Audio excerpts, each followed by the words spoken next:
Hello and welcome to Wake Up and Live with the Arts. I'm Sue Johnson, your host, and I am here with our special guest for this edition. His name is Trey Modlin, and we are going to chat with him in a minute because I want to share with you the fact that we are here at Karamu, the oldest African American theater in the country. And we also want you to know about Black Nativity coming up, a standard classic that is done by Karamu probably for the past, I don't know, 5, 6 or more years.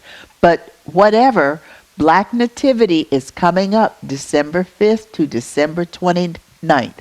So make sure that you don't miss the 2019 production, directed by Tony Sias, who's wearing his director's hat, along with his president and CEO of Karamu House hat, and join him as the director, and choreography by Kevin Marr II, the music direction by Dr. David M. Thomas, and a cast of thousands of talented Cleveland singers and dancers and storytellers.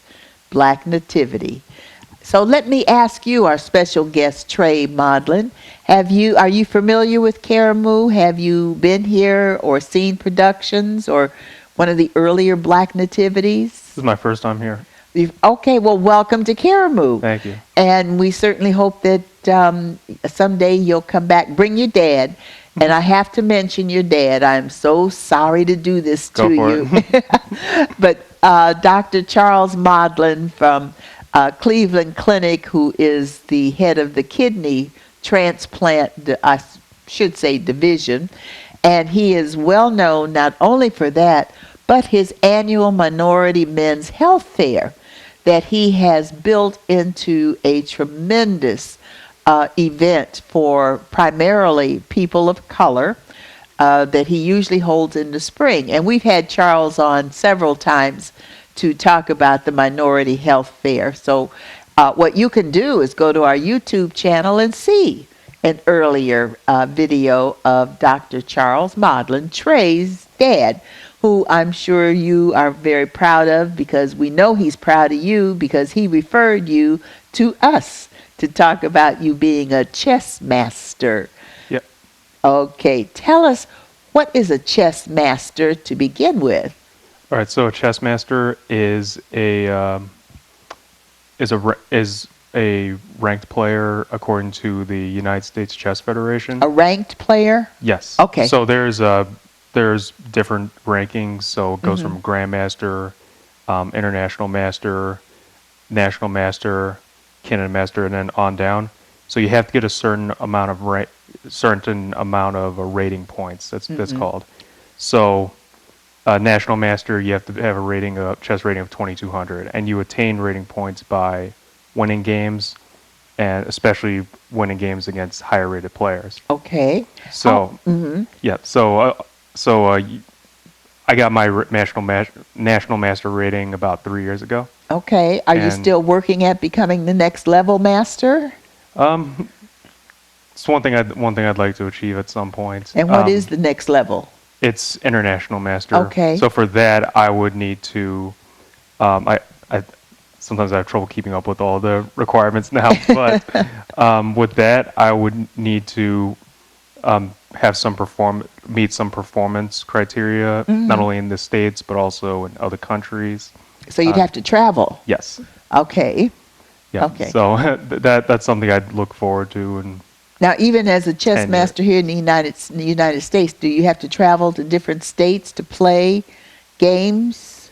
It's interesting question's interesting because Ohio also, like most states, I think if all states actually offer chess tournaments. Yes.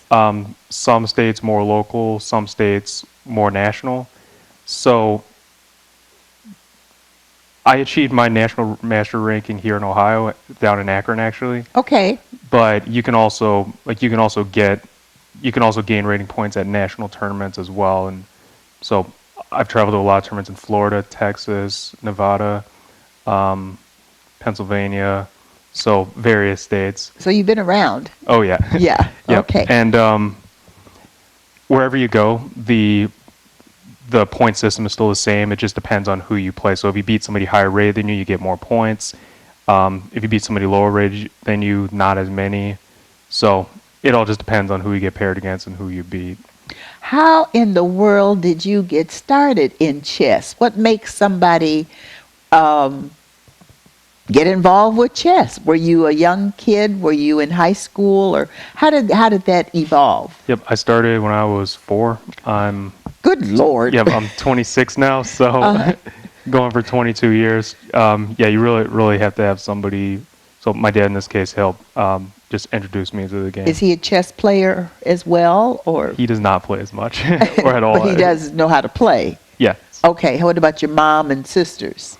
Yeah, my mom and sisters were never really interested. Okay. But I tried, believe me. Okay.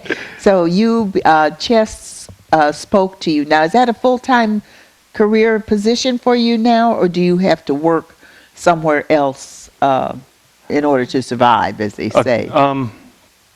Well, for me, chess is a hobby. Okay. So, like, I'm still pursuing I'm a physical therapy student, at Cleveland State. So, You got into Cleveland State? I'm a student over there. I'll set to graduate in 2 years. Wow. The reason I ask because I've had physical therapy, and depending on the therapist's level, they're trying to get into schools to advance and become full-fledged therapists.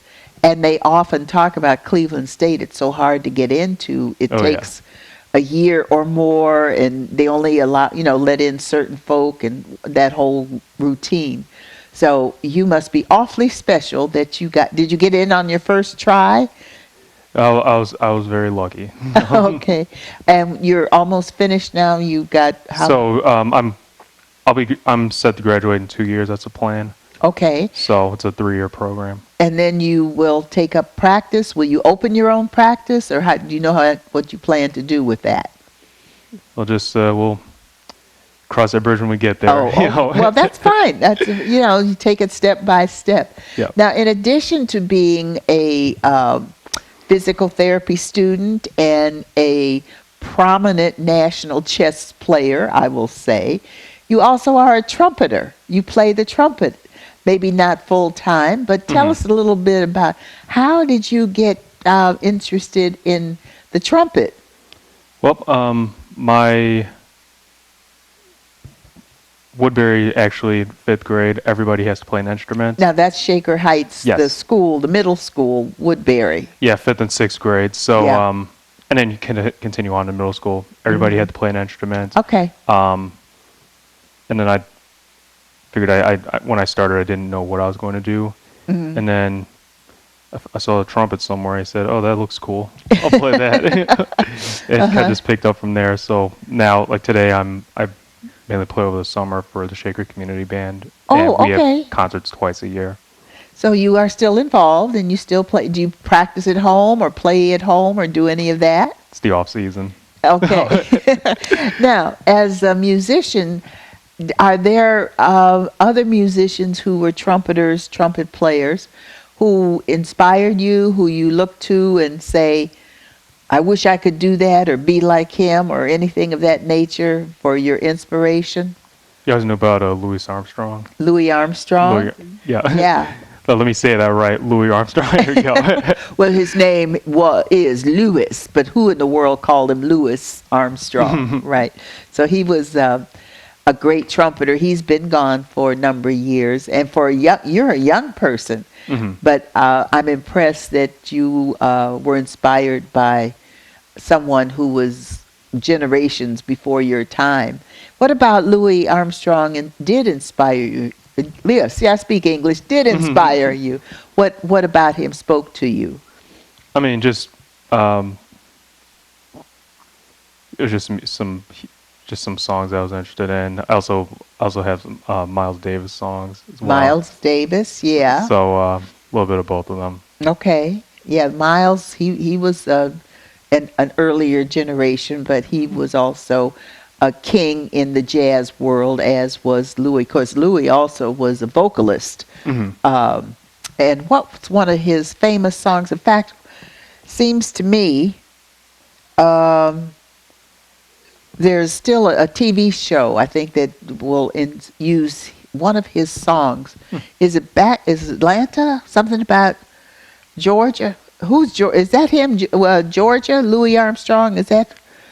Um, okay. I I'm can't. sure. I think it was him, but I'm not sure. Yeah. Hmm.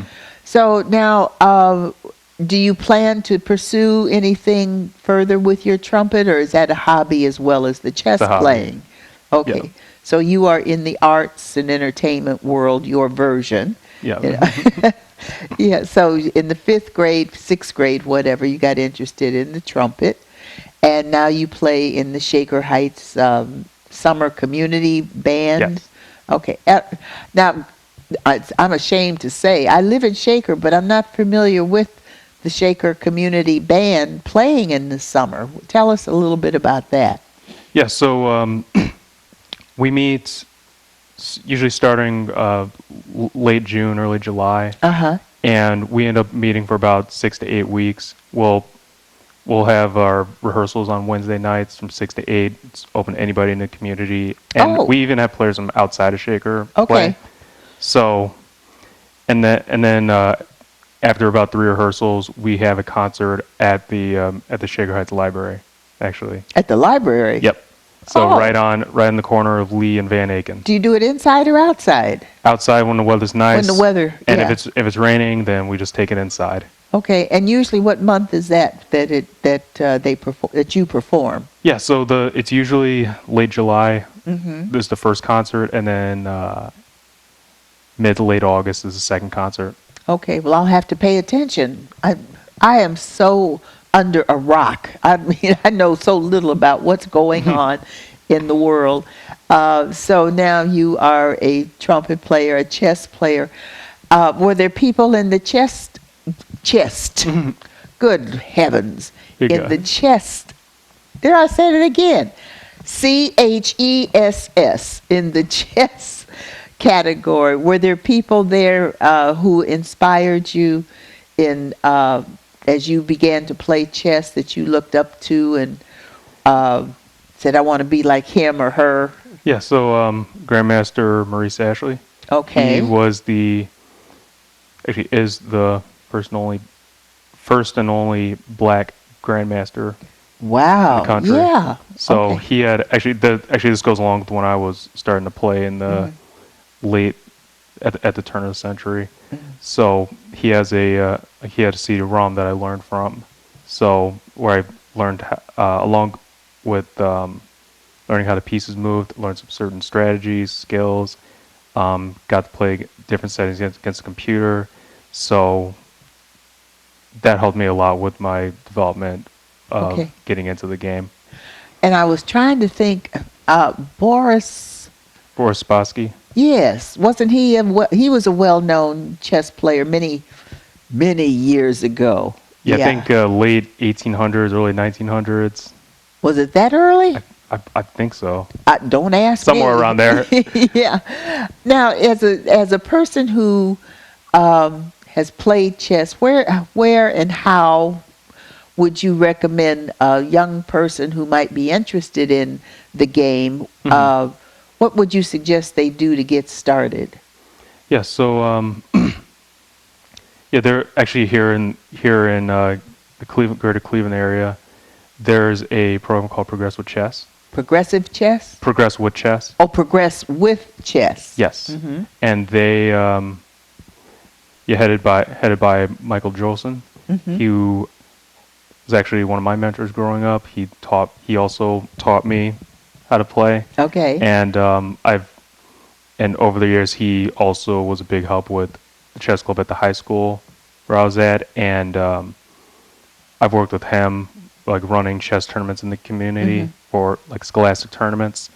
So they run chess camps throughout the year at their website, and you can get more information at their website, progresswithchess.org. Progresswithchess.org. It's either .org or .com. Either one would Yes. work. So And even, let's say, .com would work also. So Yes. progresswithchess.com. Yes, or .org. So that would be a good starting place absolutely. for beginners in the chess. I want to say chess business for some reason. That's not quite right.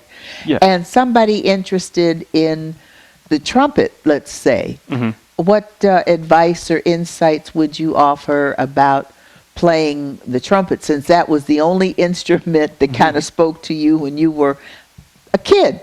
hmm Okay, what would you recommend? So, of course, if you live in Shaker, you have to, yeah, like you have to play an instrument out in fifth grade. Yes, and I can't speak about other school systems because I have no clue. I'm sure some of the suburban schools have that set up. hmm But yeah, go But ahead. yeah, I mean, whether it's trumpet, whether it's French horn, clarinet, flute, my sisters were all clarinet players, Okay. and try each one of them out. Um, you know, internet's a great thing today, so um, I would, I would say there's usually people in the area giving lessons, Uh-huh. like chess with all of the who they can teach beginner, like people just getting into it, and then they can people take you up to intermediate, like is determined chess where you've played a couple of years and you're really trying to get to the next level. So yeah, there's internet. There's also use also if you know somebody who has an instrument, if a parent has an instrument, one of your friends does. There's a lot of Networking ways. and referral. Absolutely. Yeah. And now, like you say, nowadays, one of the easiest things to do is go to the internet and ask it, where can I learn about either chess or trumpet playing, music? And a lot of the community centers, I can speak for some of the suburban community centers. I hope Cleveland itself does it, and the other cities who may be tuned into this show. But check with the community centers because they have many kinds of programs, and one of them would be Rainey Institute, who we work with, and it's a youth education institution, and they have all kinds of educational programs and arts programs, etc. So I would also suggest that you get in touch with Rainey to find out if there are music programs for your person who would be anywhere from 2 or 3 years old up to about 18 or 19 years old. And their phone number is 216-881-1776. And Trey, is there any way to contact you if people were interested in your speaking to them or doing a chess demonstration, or a student who wanted to, say, learn from you and you would do coaching? Sure. It's best is my email, treymodlin@gmail.com, TREYMODLIN@gmail.com. Great. So that people can connect with you if they are interested in either the trumpet or chess for guidance and direction, and perhaps even one of your services that you might offer to them. So now we're going to draw to a close. I want to thank you so much for joining us. I want to thank your dad for referring you to us because you're one of Cleveland's emerging talents, and don't want to say hidden talent, but kind of in a way. But anyway, now you are an emerging artist, and chess comes under what? Sports? No. What does chess come under? Brains, intellect, you know. Some people call it a sport. Yeah, okay. So anyway, we want to thank you very much. Thank you, Dad. And so this is about Thanksgiving time. Have a fantastic turkey lurkey day. Thank you as well. Okay. Thanks a lot. And until next time, we want to tell you, as we close for this edition of Wake Up and Live with the Arts, be sure to wake up and live with the arts every day.